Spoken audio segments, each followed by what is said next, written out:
के जमींदार लालचंद बहुत कंजूस थे। उनका नौकर मुन्ना बहुत होशियार था, लेकिन मालिक की कंजूसी से तंग आ चुका था। एक दिन लालचंद ने सोचा कि कैसे मुन्ना से ज्यादा काम लिया जाए और उसे कम खाना दिया जाए। उसने एक चाल चली। मुन्ना, मैंने सुना है कि जो आदमी कम खाता है वह ज्यादा ताकतवर हो जाता है। अरे मालिक, ये कैसे हो सकता है? तू आज से आधा खाना खाएगा, फिर देखना कैसे ताकतवर बन जाएगा। मुन्ना समझ गया कि मालिक उसे भूखा रखना चाहता है। उसने भी अपनी चाल चलने की सोची। अगले दिन मुन्ना ने काम करना छोड़ दिया और लेट गया। अरे मुन्ना, काम पर क्यों नहीं जा रहा? मालिक, आपने कहा था कि कम खाने से ताकत बढ़ती है, लेकिन मैं तो बहुत कमजोर हो गया हूँ। लालचंद को चिंता हुई कि अगर मुन्ना काम नहीं करेगा तो उसका नुकसान हो जाएगा। उसने मुन्ना को फिर से पूरा खाना देना शुरू कर दिया। अब मुन्ना ने सोचा कि मालिक को और सबक सिखाना चाहिए। एक दिन लालचंद ने देखा कि मुन्ना छत पर बैठा है और नीचे रस्सी से बाल्टी लटका रखी है। मुन्ना, ये क्या कर रहा है? मालिक, मैं अपना दिमाग तेज कर रहा हूँ। दिमाग तेज करने का ये क्या तरीका है? जैसे कुएं से बाल्टी पानी खींचती है, वैसे ही मेरा दिमाग नीचे से अक्ल खींच रहा है। लालचंद को गुस्सा आ गया, लेकिन कुछ बोल नहीं सका। लालचंद को कभी कभी पैर में दर्द होता था। एक दिन मुन्ना ने उसे अजीब इलाज सुझाया। मालिक, अगर आप उल्टे खड़े होकर कान पकड़ें और 10 बार कूदें तो दर्द ठीक हो जाएगा। लालचंद ने वैसा ही किया, लेकिन वह धड़ाम से गिर पड़ा। ओह! लालचंद की कंजूसी अब पूरे गांव में मशहूर हो गई थी। उसने अपनी कंजूसी छोड़ने का फैसला किया। उसने मुन्ना से कहा, मुन्ना, अब से तुझे पूरा खाना मिलेगा और तेरी मजदूरी भी बढ़ा दूंगा। मुन्ना खुशी खुशी काम पर लग गया और गांव में हंसी खुशी का माहौल बन गया। अब जब लालचंद ने कंजूसी छोड़ दी थी, मुन्ना बहुत खुश था। लेकिन अब उसने सोचा, मुन्ना मन ही मन धीमी आवाज में, मालिक को अच्छे से सुधारना चाहिए, वरना फिर से चालाकी करने लगेगा। मुन्ना ने एक नई तरकीब निकाली। उसने गांव में अफवाह फैला दी कि लालचंद बहुत दयालु और दानवीर बन गया है।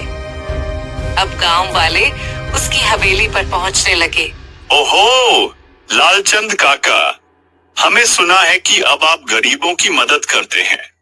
किसने कहा? मालिक, ये बात पूरे गांव में फैल गई है।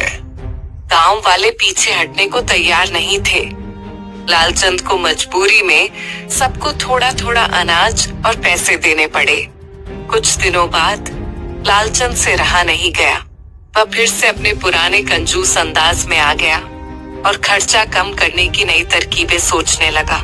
एक दिन उसने सोचा कि मुन्ना को बेवकूफ बनाकर उससे बिना पैसे के ज्यादा काम करवाया जाए। मुन्ना, क्या तू चाहता है कि मैं तुझे अपने बेटे जैसा समझूं? बिल्कुल मालिक। तो फिर बेटा, अपने बाप के लिए पूरे खेत में हल चला और मेरे घर की सफाई कर दे। गांव वाले कानाफूसी करने लगे। अरे, ये तो नई चाल लग रही है। मुन्ना समझ गया कि मालिक फिर से चालाकी कर रहा है। उसने भी एक नई तरकीब निकाली। अगले दिन मुन्ना ने गांव में घोषणा कर दी, गांव वालों, मालिक ने मुझे अपना बेटा बना लिया है। अब उनकी सारी जायदाद मेरी हुई। यह सुनकर गांव वाले लालचंद के घर पर पहुंच गए और बोले, अरे लालचंद, बधाई हो। अब तो अपनी सारी दौलत अपने बेटे मुन्ना के नाम कर दो। अरे नहीं नहीं। लालचंद के होश उड़ गए। उसने तुरंत मुन्ना को बुलाया। अरे मुन्ना, यह क्या कर दिया तूने? मालिक, बेटा बाप की संपत्ति का असली वारिस होता है ना। गांव वाले जोर जोर से हंसने लगे। हा हा हा हा, वाह मुन्ना। लालचंद की आंखों के सामने अंधेरा छा गया और उसने घबराकर कहा, नहीं नहीं, मैं अपना फैसला वापस लेता हूँ। गांव वालों ने फिर से मुन्ना की चालाकी पर तालियां बजाई। अब लालचंद को समझ आ गया था कि मुन्ना को बेवकूफ बनाना आसान नहीं है।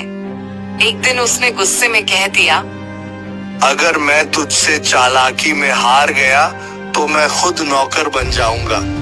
तो तैयार हो जाइए मालिक, क्योंकि इस बार मेरी चाल सबसे जबरदस्त होगी। गांव में हलचल मच जाती है। लोग आपस में बातें करने लगते हैं। मुन्ना ने अब ऐसा जाल बिछाया कि लालचंद को अपनी ही बातों में फंसना पड़ा। मुन्ना ने गांव में ऐलान कर दिया, गांव वालों, लालचंद मालिक ने खुद कहा है कि अगर वह मुझसे चालाकी में हार गया तो खुद नौकर बन जाएगा। गांव वाले सुनकर लालचंद के घर पर आ गए। लालचंद, अब तो तुम्हें अपनी बात निभानी पड़ेगी। अरे नहीं नहीं, मैं तो मजाक कर रहा था। मालिक, अब चालाकी से बचोगे नहीं। गांव वाले हंसने लगे। लालचंद को अब अपनी इज्जत बचाने के लिए कोई और बहाना नहीं सूझ रहा था। मुन्ना ने लालचंद के सामने 3 चुनौतियां वो रखी। 1, खाली घड़ा पानी से भरना लेकिन बिना कुएं से पानी निकाले। 2 रोटी बनाना लेकिन बिना आटा गूंथे। 3 मिट्टी से सोना बनाना। अरे ये सब तो असंभव है। फिर तो मालिक आपको हार माननी पड़ेगी। गांव वाले तालियां बजाने लगे। लालचंद, अब तुझे मुन्ना का नौकर बनना पड़ेगा। अब लालचंद को अपनी हार माननी पड़ी। गांव वालों ने ऐलान कर दिया कि एक दिन के लिए लालचंद को मुन्ना का नौकर बनना होगा। अगले दिन, लालचंद जल्दी आओ, घर की सफाई करो। हाय रे, यह दिन भी देखना पड़ा। मुन्ना ने लालचंद को बर्तन साफ करने, झाड़ू लगाने और पानी भरने के काम में लगा दिया। और लालचंद को एक दिन तक मुन्ना की बात माननी पड़ी। शाम होते होते लालचंद को समझ आ गया कि चालाकी और कंजूसी से कुछ हासिल नहीं होता। मुन्ना, आज तुमने मेरी आंखें खोल दी। अब से मैं न तो कंजूसी करूंगा न चालाकी। मुन्ना मुस्कुराया और बोला, मालिक, अगर आप सच्चे दिल से बदल रहे हैं तो मैं भी आपकी मदद करूंगा। गांव वालों ने तालियां बजाईं और खुशी मनाई। उस दिन के बाद लालचंद ने अपनी कंजूसी छोड़ दी और गांव में इज्जत से रहने लगा। तो दोस्तों, आज के वीडियो में बस इतना ही। अगर आपको वीडियो पसंद आया हो तो लाइक करें, शेयर करें और हमारे चैनल को सब्सक्राइब करना न भूलें।